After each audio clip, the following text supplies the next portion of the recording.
Hello, കഴിഞ്ഞ ചപ്പാത്തി soya കറി ഉണ്ടാക്കുന്ന വീഡിയോയിൽ ഞാൻ ചപ്പാത്തി ഉണ്ടാക്കുന്നതിനെക്കുറിച്ച് ഡീറ്റെയിൽഡ് ആയിട്ട് പറഞ്ഞിരുന്നു. അപ്പം റിവേഴ്സ് മോഡിൽ വെള്ളത്തിലേക്ക് പൊടിയിട്ടാണ് ഞാൻ ചെയ്യുന്നതെന്ന് പറഞ്ഞു. അതുപോലെ തന്നെ നമ്മുടെ കൈത്തണ്ട യൂസ് ചെയ്ത് നല്ല രീതിയിൽ നന്നായിട്ട് നീഡ് ചെയ്യണം കേട്ടോ. ഒരു 3-4 മിനിറ്റ് എടുത്ത് നന്നായി നീഡ് ചെയ്ത് കഴിയുമ്പോൾ നല്ലൊരു ഡോ ആയിട്ട് കിട്ടും നമുക്ക്.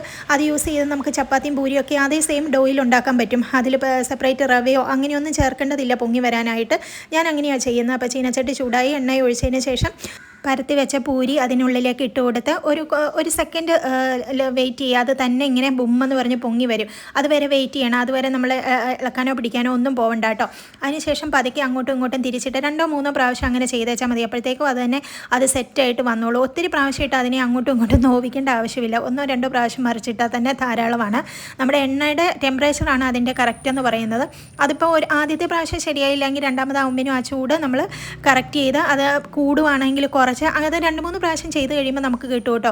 Don't worry. എല്ലാ സംഗതികളും നമ്മൾ ക്ഷമയോടുകൂടി ഒരു 3-4 പ്രാവശ്യം ചെയ്തെങ്കിലേ നമുക്കത് കിട്ടത്തുള്ളൂ.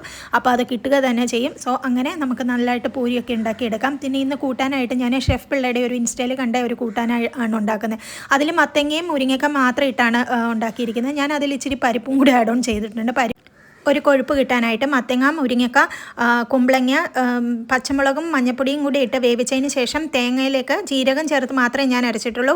ചെറിയുള്ളിയും വെളുത്തുള്ളി ഇഷ്ടമാണെങ്കിൽ അത് ചെയ്യാം. അതിനുശേഷം കടുക് താളിച്ചിടുമ്പോൾ അതിലും ഉള്ളി മൂപ്പിച്ച് വേണമെങ്കിൽ ചേർക്കാം. പുളിപ്പിന് വേണമെങ്കിൽ തക്കാളിയും നമുക്ക് ചേർക്കാം കേട്ടോ.